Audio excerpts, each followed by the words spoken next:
Allahu Allahu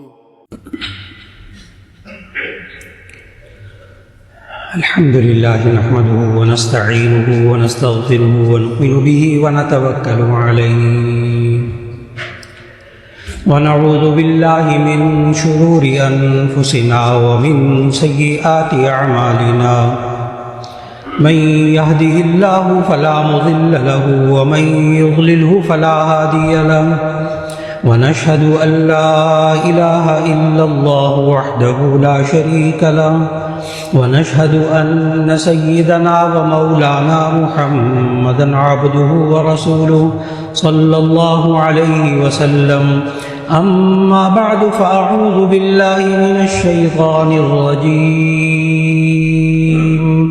بسم الله الرحمن الرحيم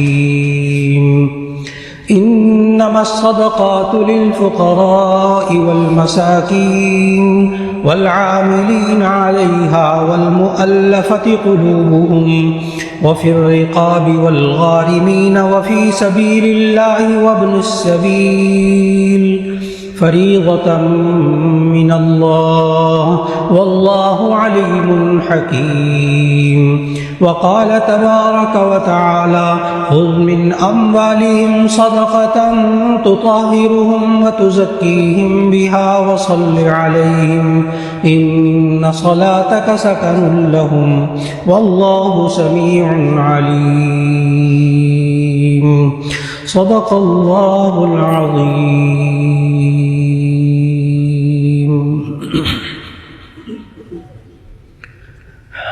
اللہ رب العزت نے انسان کو جان بھی عطا فرمائی اور مال بھی عطا فرمایا، اور ان دونوں نعمتوں کو دینے کے بعد اللہ نے فرمایا ان اللہ اشتری من المؤمنین انفسهم واموالهم بان لهم الجنہ. اللہ تعالیٰ نے ایمان والوں سے خرید لیا ہے ان کی جانوں کو اور ان کے مالوں کو، اس بات کے بدلے میں کہ ان کو جنت ملے گی. اللہ نے خرید لیا ہے، حالانکہ خریدتا انسان اس سے جو مالک ہوتا ہے.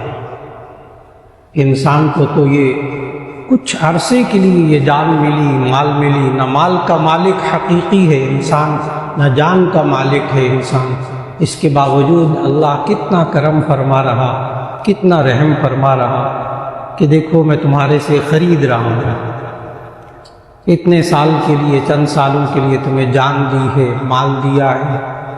اب دیکھو کہ ان اللہ اشتری من المؤمنین انفسهم واموالهم بان لهم الجنہ، کہ اللہ تم سے خرید رہا ہے تمہاری جانوں کو اور مالوں کو اس بات کے بدلے میں کہ ان کو جنت ملے گی. یہ انسان سے اللہ جان اور مال کو خریدتا کیسے ہے، اس کا بھی اللہ نے طریقہ بتایا کہ یہ انسان اپنی جان اور مال کو اللہ کے حکم کے مطابق استعمال کرے. بس اللہ کو نہیں چاہیے ہماری جان ہمارا مال، خریدنے کو بھی سمجھنا ہے کہ اللہ نے پھر قرآن مجید میں سمجھایا کہ دیکھو میں تم پر کچھ عبادتیں جان کے اعتبار سے فرض کروں گا جس میں تمہاری جان صرف ہوگی، کچھ میں عبادتیں ایسی دوں گا کہ جس میں مال خرچ ہوگا، کچھ عبادتیں ایسی فرض کروں گا جس میں جان اور مال دونوں خرچ ہوں گے. چنانچہ اللہ تعالیٰ نے 3 قسم کی عبادتوں کو انسان پر فرض قرار دیا. جو جان کے اعتبار سے عبادت، جسے بدنی عبادت کہتے ہیں، جس میں انسان اپنے بدن کو، اپنی جان کو استعمال کرتا ہے، وہ 2 عبادتیں، ایک نماز اور ایک روزہ.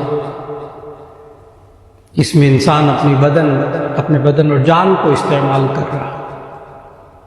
ایک عبادت ایسی جو خالص مالی عبادت ہے، اور وہ ہے زکوٰۃ، جو کہ فرض ہے. اس میں انسان مال اللہ کے حکم کے مطابق ادا کرتا ہے. اور ایک عبادت اللہ نے ایسی رکھی کہ جس میں جان بھی خرچ ہو رہا، مال بھی خرچ ہو رہا، وہ حج. وہ مالی عبادت بھی ہے، بدنی عبادت بھی ہے۔ اور پھر یہ اور زندگی کے امور میں بھی اپنے 24 گھنٹے کی زندگی میں یہ انسان اپنی جان اور مال کو اگر اللہ کے حکم کے مطابق خرچ کرتا ہے تو یہ عبادت بن جاتی ہے کہ اپنی جانی خدمات ادا کرتا ہے، خلق خدا کی خدمت کے لیے، اپنے والدین کی خدمت کرتا ہے، اپنے بچوں کے لیے محنت کرتا ہے، جان لڑاتا ہے، یہ عبادت ہے۔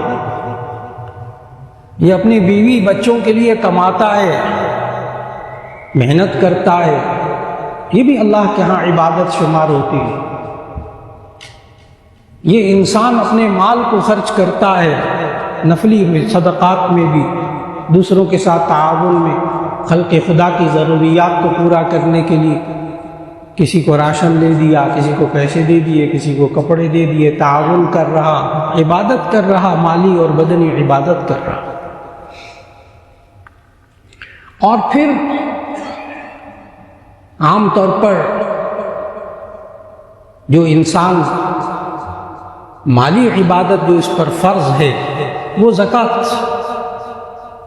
آج کے معاشرے میں اس کو سمجھنا بڑا ضروری ہے، یہ زکوٰۃ ہوتی کیا چیز ہے، کس پر فرض ہوتی ہے، اور پھر کب فرض ہوتی ہے، کن لوگوں پر زکوٰۃ کا پیسہ خرچ کیا جا سکتا ہے، اس کے مصرف کیا ہے، ہم کن لوگوں کو زکوٰۃ دیں، اور پھر اس کے ساتھ ساتھ یہ کہ کون سے مال ہیں جن میں زکوٰۃ فرض ہوتی ہے۔ آج یہ معاشرے کے اندر شعور پیدا کرنا بہت ضروری ہو چکا، کیونکہ ایک فرض کو ادا کرنے میں لوگوں کے پاس مسائل اور وضاحتیں اس جو شریعت نے، دین نے بہت آسان کر کے سکھائی،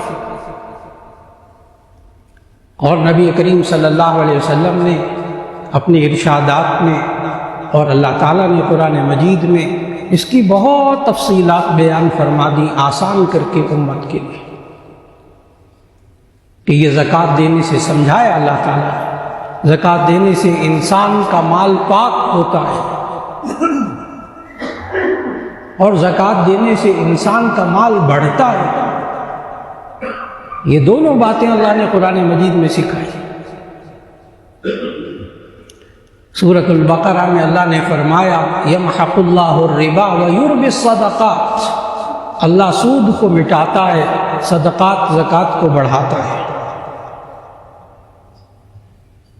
اور اللہ نے اس زکوٰۃ اور صدقات یہ انسان کے مال کو پاک کرتے ہیں، یہ سورہ توبہ کی آیت 103 میں سمجھایا، خذ من اموالہم صدقۃ تطہرہم بہا وتزکیہم، آپ ان کے مالوں سے زکوٰۃ لیجئے جس سے ان کے مال پاک ہو جاتے ہیں۔ اسی لیے زکوٰۃ کے لغوی معنی، لفظی معنی پاک کرنا بھی ہے، اور زکوٰۃ کا لفظی معنی بڑھنا اور بڑھانا بھی ہے، کہ انسان زکوٰۃ دیتا ہے اس کا مال پاک ہو جاتا ہے، انسان زکوٰۃ دیتا ہے اس کا مال بڑھ جاتا ہے، اور جو انسان زکوٰۃ دیتا ہے اسے خود نظر آتا ہے دنیا میں مال بڑھتا ہوا، آخرت میں تو اس کا اجر ملے گا انشاءاللہ، دنیا میں بھی ملتا ہے۔ اللہ اس کو کیسے بڑھاتا ہے آخرت میں بھی اور دنیا میں بھی؟ زکوٰۃ دیتا ہے انسان، اللہ کی راہ میں خرچ کرتا ہے، تو اس انسان کو اللہ کیسے بڑھاتا ہے؟ اللہ نے مثال قرآن مجید میں ایسی مثال دے کر سمجھائی جو ہماری آنکھوں کے سامنے ہوتا ہے، ہر انسان دیکھتا ہے اپنی آنکھوں سے۔ ایسی مثال دی اللہ نے کہ اللہ مال کو پھر بڑھاتا کیسے ہے جب اللہ کی راہ میں انسان خرچ کرتا ہے۔ اللہ نے سورۃ البقرہ میں فرمایا مثل الذین ينفقون اموالهم في سبيل الله كمثل حبة انبتت 7 سنابل في كل سنبلة 100 حبة والله يضاعف لمن يشاء۔ مثل الذین ينفقون اموالهم فی سبیل اللہ، ان لوگوں کی مثال جو اللہ کی راہ میں خرچ کرتے ہیں، اور ان کی مثال اللہ نے ایسی مثال دی جو انسان اپنی آنکھوں سے دیکھتا ہے، کمثل حبۃ، جیسے کہ ایک دانہ گندم کا، ایک دانہ، یہ انسان زمین میں گندم بیجتا ہے تو اللہ نے اس کی مثال دی کمثل حبۃ، جیسے کہ ایک دانہ گندم کا انسان بیجتا ہے زمین میں، انبتت 7 سنابل، اس سے ایک پودا اگتا ہے اور اس ایک پودے کے اندر 7 بالیاں اگتی ہیں، فی کل سنبلۃ 100 حبہ، ہر بالی کے اندر 100 دانے ہوتے ہیں، ہر بالی کے اندر 100 دانے ہوتے ہیں۔ یعنی آپ، اللہ کیا کہتا ہے، تم اپنی آنکھوں سے دیکھتے ہو اس دنیا کے اندر کہ زمین میں ایک گندم کا دانہ اگاتے ہو، ایک گندم کا دانہ اگاتے ہو، اس سے ایک پودا اگتا ہے، ہر پودے کے اندر 7 بالیاں ہوتی ہیں، ہر بالی کے اندر 100 دانے ہوتے ہیں، ایک دانہ گندم کا، اس سے اللہ تمہاری آنکھوں کے سامنے 700 دانے اگا کر دکھا رہا ہے، وہ اللہ اس زکوٰۃ کے دینے پر بھی مال کو بڑھا کر دکھا دے گا۔ کتنی آسان مثال اللہ نے دی، ایک گندم کا دانہ، 700 دانے اگتے ہوئے تم خود دیکھتے ہو اللہ کیسے اگاتا ہے۔ وہ اللہ زکوٰۃ دینے سے مال اس طرح بڑھاتا ہے، اور زکوٰۃ دینے سے مال پاک بھی ہوتا ہے۔ اور ذہن میں رکھیے گا کہ یہ جو زکوٰۃ کا مال نکلتا ہے، یہ مال کا میل کچیل ہوتا ہے۔ یہ بات بھی نبی صلی اللہ علیہ وسلم نے سمجھائی، اسی لیے صحیح مسلم میں حدیث آئی کہ نبی صلی اللہ علیہ وسلم نے فرمایا لا تحل صدقۃ لمحمد ولا لآل محمد صلی اللہ علیہ وسلم، کہ زکوٰۃ اور صدقات کے مال یہ محمد صلی اللہ علیہ وسلم کے لیے اور آل محمد کے لیے حلال نہیں ہے۔ جو آل محمد جن کو آپ سید کہتے ہیں، لا تحل صدقۃ لمحمد ولا لآل محمد صلی اللہ علیہ وسلم، زکوٰۃ کے مال یہ محمد صلی اللہ علیہ وسلم کے لیے اور آل محمد کے لیے حلال نہیں ہے، اور وجہ بھی بتائی ہے نبی صلی اللہ علیہ وسلم نے، انما ہی من اوساخ اموال الناس، یہ زکوٰۃ کا مال یہ لوگوں کے مال کا میل کچیل ہوتا ہے۔ اب بات سمجھ میں آ رہی ہوگی، انما ہی من اوساخ اموال الناس، یہ زکوٰۃ کا مال لوگوں کی مال کی میل کچیل ہوتا ہے۔ جب انسان اس زکوٰۃ کو نکالتا ہے، میل اور کچیل نکلتا ہے، اور پھر وہ مال پاک ہو جاتا ہے۔ یہ اللہ بتا رہا، جو خالق ہے مالک مال کا، وہ بتا رہا ہے کہ مال کی میل کچیل کیا ہوتی ہے۔ اور پھر یہ آل محمد، اس کو سمجھنا چاہیے، نبی صلی اللہ علیہ وسلم کے اپنی تو نرینہ اولاد آگے نہیں چلی۔ اللہ نے سورہ احزاب میں بتایا ما کان محمد ابا احد من رجالکم ولکن رسول اللہ وخاتم النبیین، محمد صلی اللہ علیہ وسلم تو مردوں میں سے کسی کے باپ نہیں، تو نبی صلی اللہ علیہ وسلم کی مردوں میں سے تو آگے نسل نہیں چلی، لیکن آپ کے بنو ہاشم سے جو نسل چلی، صاحب ہدایہ نے لکھا کہ 5 افراد ہیں جن سے آگے نسل چلی ہے۔ صاحب ہدایہ نے ان 5 کے نام لیے جن کی آل آگے چلی اور وہ سید کہلاتی ہے۔ صاحب ہدایہ لکھتے ہیں ایک حضرت علی، ایک حضرت عباس، ایک حضرت عقیل، حضرت جعفر، حارث، یہ 5 افراد کے نام لیے، حضرت علی، حضرت عباس، حضرت عقیل، حضرت جعفر، اب حارث، یہ 5 افراد سے جو نسل چلی اس کو سید کہتے ہیں۔ صرف اپنے نام کے ساتھ سید شاہ لکھنے سے، قریشی لکھنے سے، علوی لکھنے سے کوئی انسان سید نہیں ہو جاتا۔ ہاں، ان 5 میں سے کسی کے ساتھ نسل ملتی ہو تو بنو ہاشم، اور ان کے لیے زکوٰۃ اور صدقات لینا جائز نہیں، ان کے مدد کر سکتے ہیں آپ، عطیات کے ذریعے مدد کر سکتے ہیں، ہدیہ دے کر، تحفہ دے کر مدد کر سکتے ہیں۔